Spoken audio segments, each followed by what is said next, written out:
It is preferred that fodder on the farm should be stored as silage.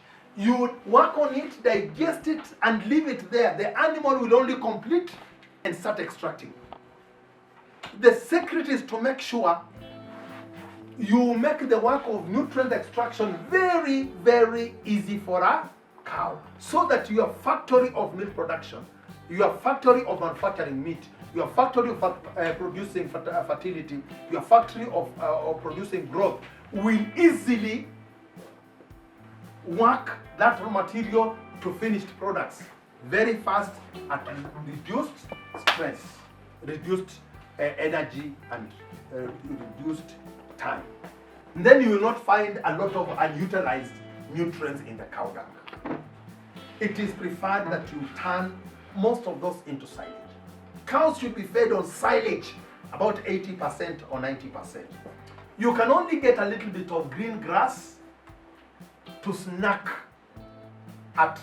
So what you do, you get your silage, you get a bit of green grass and mix it in the silage, and let the cow feed on it at that particular time.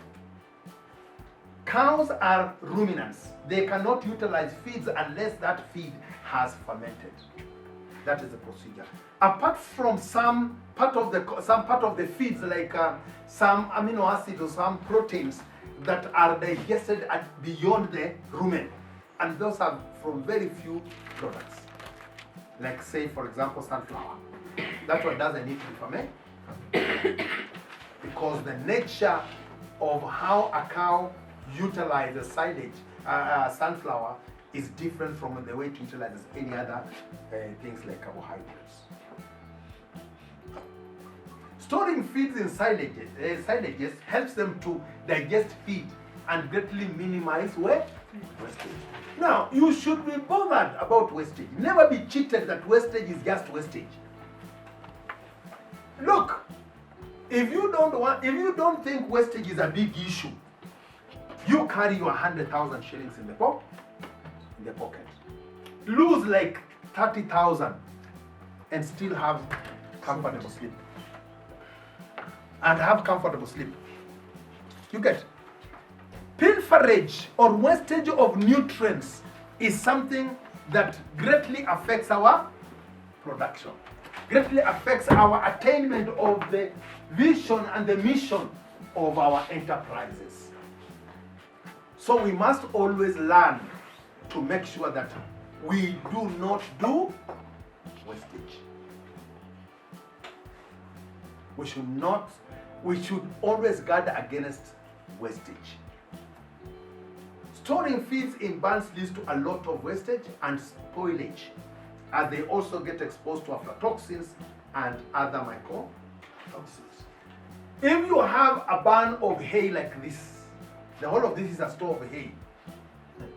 And the worst part of it is that normally farmers build stores like this, and then huku kando wanaweka waya. Mvua ikinyesha ya upepo namna hii, maji naingia, anasema asitakauka. But you have actually caused the biggest damage. That rain, heat, and all that, mycotoxins spread, aflatoxins spread at a very fast rate. They colonize that. 1 or 2 drops, kwa sababu labda mabati mshomari haikuingia vizuri, mvua ingilie pale, drop hapo ndani, inajenga a host of aflatoxins hapo. Tone nyingine ikiwa pale moja, inajenga hapo. From there, you have actually turned your store of hay into a store of poison. Technically, a cow will use it anyway, but will use only a portion of it.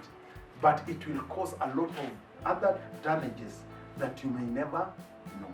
Then you will get one day to understand the reason why you never really get to be a very good feed, milk, or animal product producer. The reason could be your barn. The reason could be the aflatoxin. The reason could be many other reasons that add up to so much in the long run.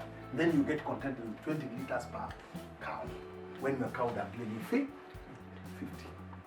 But if you bring that hay You bring those straws. You bring the napier grass. You engage labor once. You mill it and turn it into silage.